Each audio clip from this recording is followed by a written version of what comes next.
Salam semuanya. Berharap kalian masih tetap semangat untuk mengikuti setiap materi yang disampaikan oleh Miss dan Mister dari sekolah ya, khususnya pelajaran Bible. Kenapa? Karena pelajaran Bible itu adalah pelajaran yang terpenting dalam kehidupan kita. Itu bagaimana kita belajar tentang pengalaman-pengalaman dengan Tuhan. Oke, oleh sebab itu sebelum kita memulai pelajaran hari ini, mari kita bersatu dalam doa. Kita berdoa. Bapa, kami bersyukur untuk hari ini. Kami bersyukur buat semua anugerah-Mu dalam kehidupan kami. Kami bersyukur buat semua kasih karunia-Mu dalam kehidupan kami. Kami bersyukur buat makanan minuman. Kami bersyukur buat pakaian. Kami bersyukur buat orang tua kami yang masih terus menyayangi kami. Mereka yang terus bekerja Tuhan untuk memenuhi semua kebutuhan kami. Kami bersyukur Tuhan buat semuanya itu. Dan di siang hari ini Tuhan, kami akan memulai materi kami, lanjutan dari materi Bible. Tuhan Yesus, tolong kami supaya kami mampu belajar dengan baik. Kami percaya bahwa sesuatu yang kami pelajari hari ini akan berguna dalam kehidupan kami dan akan berguna bagi anak cucu kami dan generasi kami Tuhan. Dalam nama Yesus Tuhan kami bersyukur. Haleluya. Amin. Oke, nah kita melanjutkan materi hari ini. Kemarin kita belajar tentang menghasilkan jenis yang sama. Kemarin Miss sudah sampaikan bahwa tidak mungkin kita tanam buah apel terus berbuahnya mangga. Tidak mungkin kita tanam pohon apel berbuah durian. Tidak mungkin kita tanam pohon durian berbuah nenas. Jadi kemarin kita belajar tentang menghasilkan jenis yang sama. Jadi kalau kita tanam pohon durian, maka akan menghasilkan buah durian. Kita tanam pohon mangga akan menghasilkan buah mangga. Artinya apa? Karakter kita yang baik yang kita terima dari orang tua itu akan membuat kita menjadi orang yang baik juga. Misalnya papa mama kita adalah orang yang bermurah hati, maka kita pun akan menjadi orang yang bermurah hati. Bahkan itu akan kita wariskan kepada anak-anak kita, cucu-cucu kita dan generasi kita selanjutnya.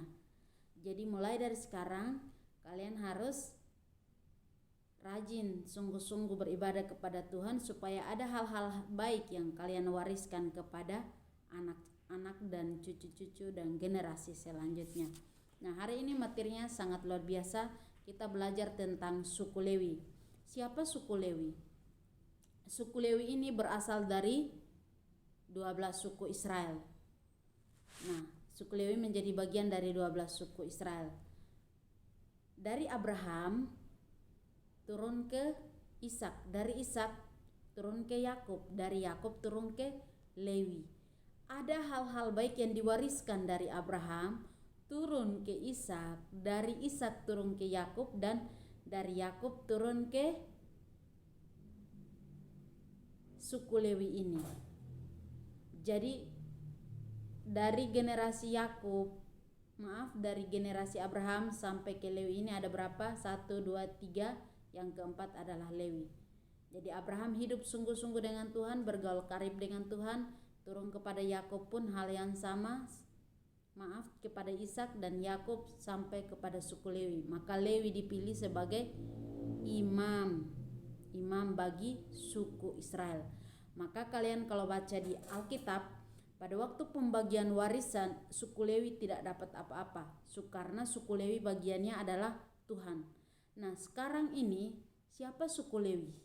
Kalau zaman sekarang kita di gereja, siapa suku Lewi? Suku Lewi adalah orang-orang yang dipilih oleh Tuhan untuk melayani di rumah Allah. Contoh, kalian mungkin pernah dengar istilah full time, hamba Tuhan di gereja, atau kalian pernah dengar kata istilah pengerja di gereja. Nah, itu mereka adalah suku Lewi, bagian dari Lewi. Mereka hanya melakukan tugas atau bekerja di rumah Tuhan, mempersiapkan hari ibadah, bahkan termasuk pendeta juga namanya Lewi. Dia hanya fokus untuk melayani Tuhan, fokus untuk menyampaikan firman Tuhan, fokus untuk berdoa. Itu disebut Lewi. Nah, kita lihat selanjutnya. Bagaimana Lewi ini bisa ada? Karena tadi 3 orang itu sangat berpengaruh sama kehidupan suku Lewi. Sekarang kita lihat tentang Mosa. Dari mana Musa berasal? Kalau kita baca di Alkitab dan kita baca di buku bahwa Musa pun keturunan dari Lewi. Siapa nama ayah Musa dan siapa nama ibu Musa kemarin ini sudah sampaikan. Ayahnya bernama Amram dan ibunya bernama Yakobed.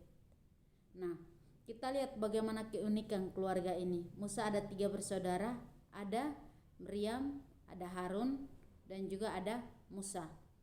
Nah, kenapa mereka bisa jadi orang-orang hebat? Karena dari keturunan kakeknya sampai kepada ayah ibunya, mereka adalah orang-orang yang mengasihi Tuhan dan orang-orang yang sungguh-sungguh beribadah kepada Tuhan. Nah, kita lihat ya. Kita lihat di situ pada akhirnya Amram dan Yakobed ini punya 3 orang anak, dan kita lihat anak yang pertama itu siapa di situ? Miriam. Miriam menjadi seorang nabi, sedangkan Miriam adalah seorang nabiya, Harun adalah seorang nabi dan imam besar, dan Musa yang adalah anak bungsu menjadi lebih besar di antara keduanya, di antara kedua kakaknya. Kenapa? Karena dia sudah dipilih oleh Tuhan untuk membebaskan bangsa Israel. Nah, kita lihat dulu ya. Ketika Tuhan memilih mereka bukan karena mereka tidak berdosa. Ketika Tuhan memilih Lewi sebagai imam yang wajib beribadah mempersembahkan persembahan kepada Tuhan, bukan Lewi tidak berdosa. Lewi bukan orang suci, Lewi bukan orang kudus, tapi Tuhan memilih Lewi untuk menjadi bagian dari kerajaan sorga, atau untuk menjadi bagian imam dari Tuhan. Itu karena kasih karunia Tuhan. Jadi dalam kehidupan kita jangan melihat saya ini orang berdosa, saya ini tidak bisa ini, saya tidak bisa itu. Tapi ingat, kasih karunia Tuhan yang akan memampukan kita bisa hidup mengasihi Tuhan. Kasih karunia Tuhan yang bisa membuat kita hidup sungguh-sungguh di dalam Tuhan. Kasih karunia Tuhan yang bisa mengubah kehidupan kita. Kita lihat ya, kita lihat bagaimana cerita Lewi. Lewi di 12 anak Yakub itu adalah salah satu orang yang menyimpan dendam juga. Nah, kita balik ke ceritanya dulu supaya kalian memahami kenapa sampaikan hal itu. Pada waktu terjadi suatu kejadian bagi anak-anak Yakub, salah satunya adalah anak perempuannya bernama Dina. Sikhem, salah satu pemuda yang memperkosa Dina itu. Lewi dan Simeon adalah bagian dari ke-12 anak Yakub ini, bagian dari saudara Dina ini membalas dendam kepada Sikhem. Mereka membunuh semua orang yang ada di daerah di mana Sikhem tinggal. Nah, jadi kita lihat bahwa di situ Lewi itu punya kesalahan juga, tapi Tuhan pilih dia.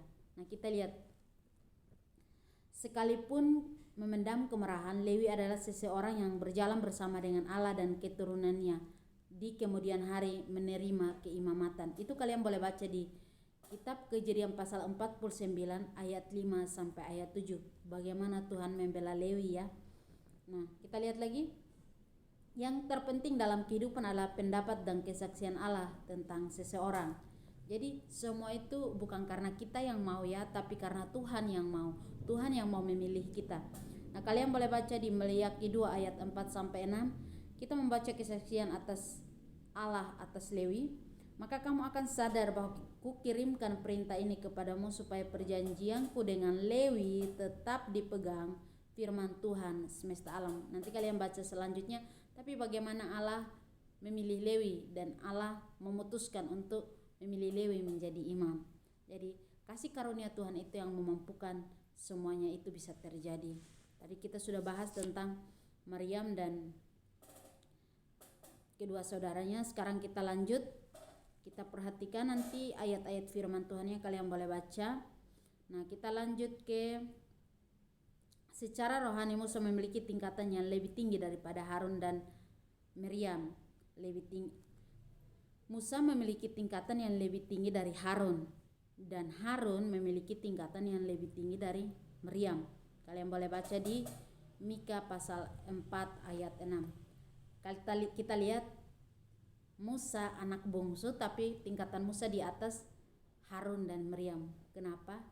Itu keputusan Tuhan, Tuhan yang pilih. Jadi jangan pernah melihat saya ini anak yang paling kecil di dalam rumah, saya tidak bisa menyampaikan hal-hal yang baik kepada orang tua, saya tidak bisa mengajak orang tua berdoa karena saya anak paling kecil. Tidak. Tapi kalau kalian bisa ngomong berarti Tuhan memakai kalian. Ingat, kasih karunia Tuhan akan memampukan kita untuk melakukan itu. Nah, kita lihat lagi. Seringkali keadaan rohani orang tua pada saat kehamilan menentukan kondisi rohani anak yang dikandung tersebut. Anak akan menerima keuntungan dari kemajuan dan kedewasaan orang tua dalam kehidupan rohaninya.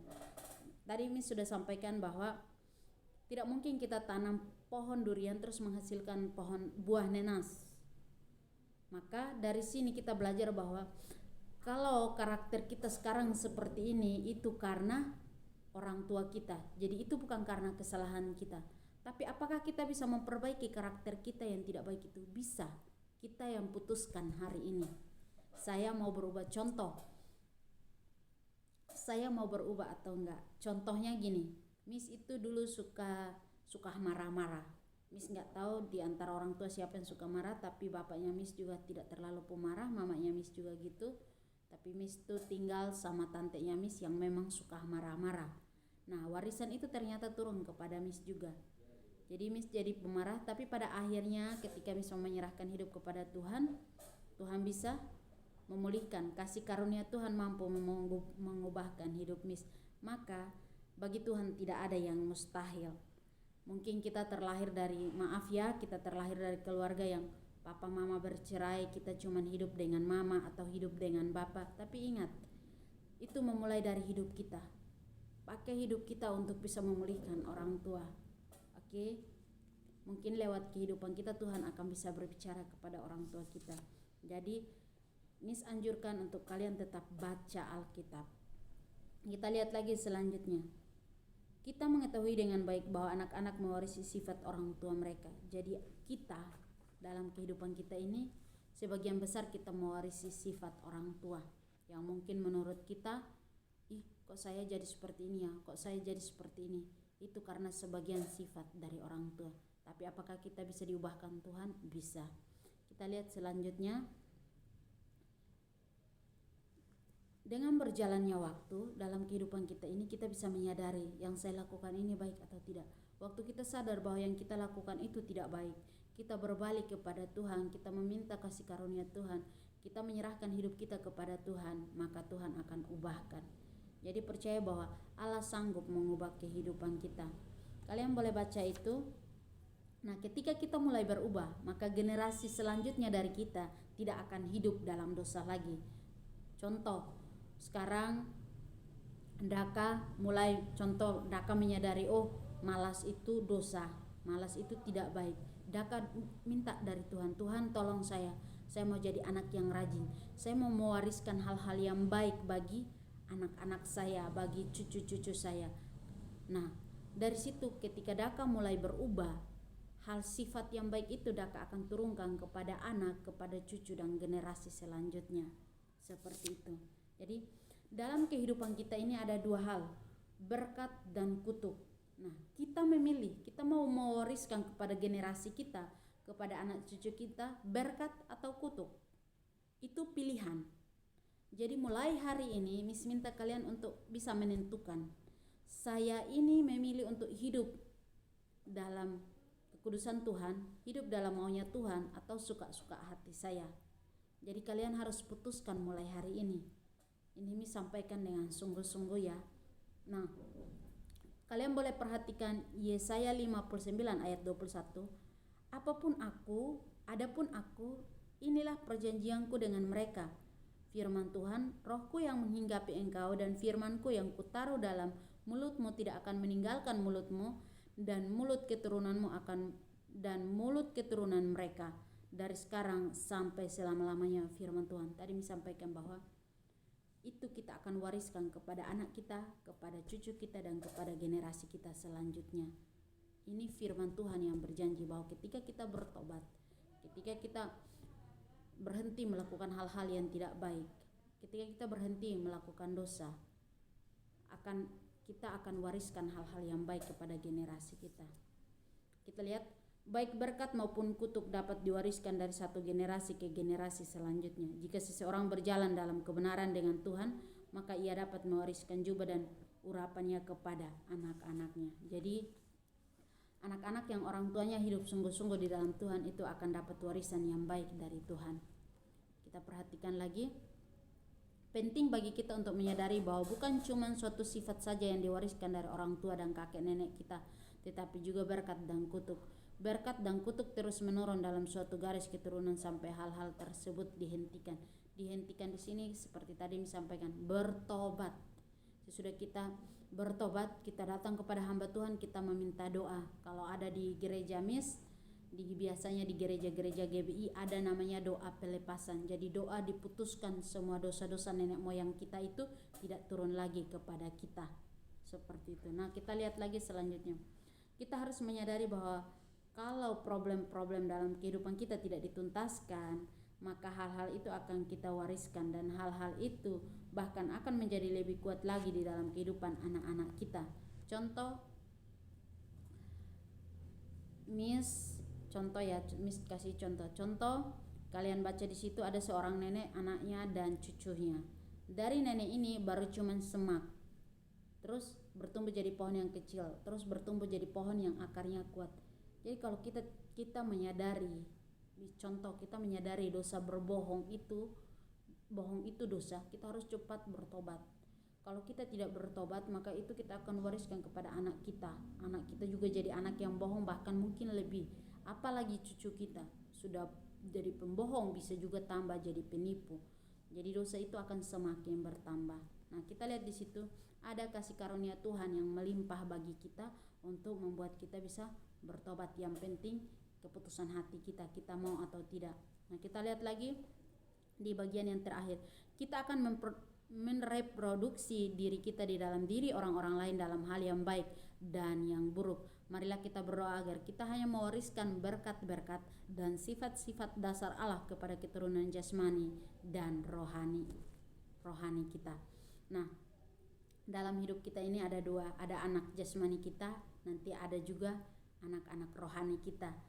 Ada keluarga inti kita, ada keluarga rohani. Keluarga inti artinya papa, mama, kakak, adik. Keluarga rohani itu teman-teman di gereja, teman-teman sel group, itu namanya keluarga rohani. Nah, kita tinggal pilih, kita mau mewariskan yang baik kepada keluarga kita secara jasmani atau rohani. Nah, kita yang menentukan. Nah, Miss mengajak kita semua untuk kita mewariskan hal-hal yang baik saja kepada generasi kita selanjutnya.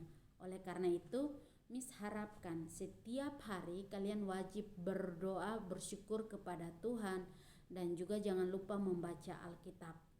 Karena kalau kalian rajin baca Alkitab, maka anak kalian, cucu-cucu kalian akan seperti itu juga, akan mudah untuk disuruh membaca Alkitab.